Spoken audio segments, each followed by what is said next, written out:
प्रत्यक्ष आज इथे आले आणि खूप म्हणजे त्यांचं कौतुक करावं तेवढं कमी आहे. ग्रॅसी मी आत्ता तुम्ही येण्यापूर्वी त्यांच्याशी बोलत होते तेव्हा त्यांनी म्हणाले की मला कुठेही नाव घेऊ नका, स्टेजवर बोलू नका, प्लीज कट करायला बोलू नका, माझ्या पंतोबांचं नाव इथे मिळतंय यातच मला आनंद आहे. अशी लोकं खूप कमी असतात आणि म्हणूनच त्याच बाबतीत मनोगत व्यक्त करण्याची विनंती मी त्यांना करेन.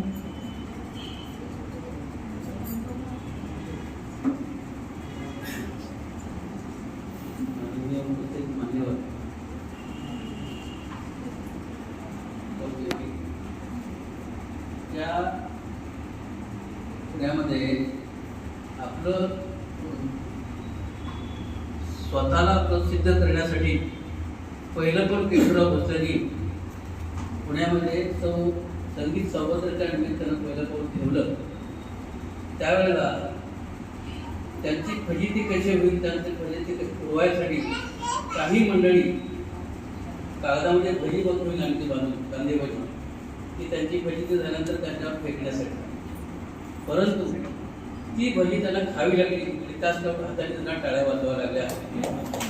अशा प्रयत्नानं केशवराव भोसलेंनी पुणेकरांच्या मनावर अधिराज्य केलं.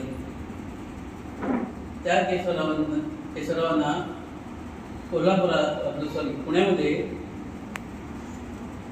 केसरी आणि मराठाचे त्यावेळेचे संपादक न जी केळकरांचे असते मानपत्र देण्यात आलं. त्याच केशवराव भोसलेंची अंत्ययात्रा या पुण्यामध्ये एखाद्या राजाला शोभेल अशी होती. बड्या पुढाऱ्यांच्यामध्ये त्यांना खांदा देण्यासाठी चढाव लागली होती.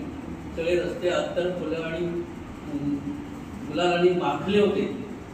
माळ्यांच्या दुकानामध्ये त्यांना हार घालण्यासाठी हार शिल्लक राहिला नाही. अशा पद्धतीच्या ह्या व्यक्तीचं नाव पुण्यामध्ये असू नये याची एक खंत आहे. पण माळीसाहेब किंवा यांच्यासारखी जी काही मंडळी आहेत, आज माळीसाहेबांनी ही गोष्ट म्हणण्याचा शुभारंभ केला. आज हा फार मोठ्या आम्हाला आनंदाची आणि अभिमानाची गोष्ट आहे आणि त्यामुळे त्यांचे आणि मैत्री परिवारातली अतिशय ऋणी आहे. धन्यवाद. अगदी खरं आहे. त्यांचे वंशज म्हणून त्यांना अभिमान तर असणारच आहे, त्यात शंकाच नाही. पण आम्हाला सगळ्यांना पुणेकरांना अभिमान आहे. काका मी तुम्हाला सांगते की जे पुण्यामध्ये वाचतं ते जगात गाजतं, त्यामुळे ते जगात संगीत सूर्य म्हणून प्रसिद्ध आहे, त्यात शंकाच नाही. आणि त्यामुळे त्यांचं नाव मैथिली कला मंदिर जे पूर्वीचं होतं आणि आता मैथिली एंटरटेनमेंट आहे त्याला दिलं गेलं या सभागृहाला. ते आम्हाला सगळ्यांना खूप आनंदाचं आहे. आणि आज खूप छान गोष्ट म्हणजे चित्रपट आणि TV इंडस्ट्रीचा खूप ओळखीचा चेहरा सगळ्यांनी ज्यांना आपण